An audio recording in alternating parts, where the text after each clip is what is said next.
Monseñor, lo llamaba por lo siguiente, el tema de que hay una denuncia de que asesinaron a su hermano y el autor es el canciller. ¿Qué opina al respecto? Eso no es un problema de opinión. Las investigaciones de esa época arrojaron que el asesino era Guillermo Lobatón. Pero eso es lo único que yo sé. Eso está en las investigaciones de la época. No hay más. No es opinión.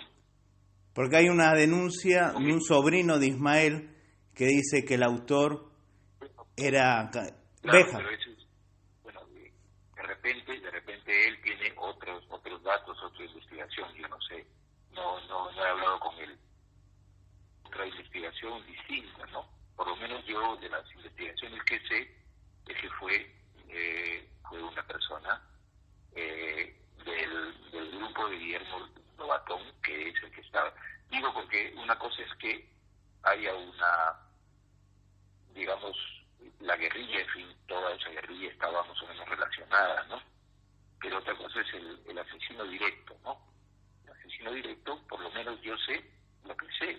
Ahora, pueden preguntar al señor ese y él dirá, pues, si lo fue o no fue, ¿no? Pero la investigación que arrojó en este año fue Guillermo Lobatón. Lo que pasa es que yo tenía 15 años cuando sucedió eso, ¿no?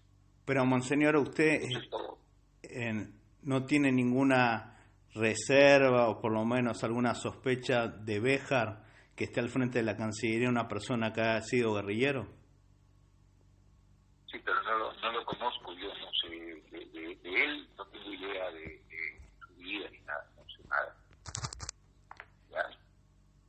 La última pregunta, Monseñor, ¿qué opina de que muchos peruanos temen que este gobierno sea comunista? Ya no, de eso no opino. Bueno, muy amable, muchas gracias.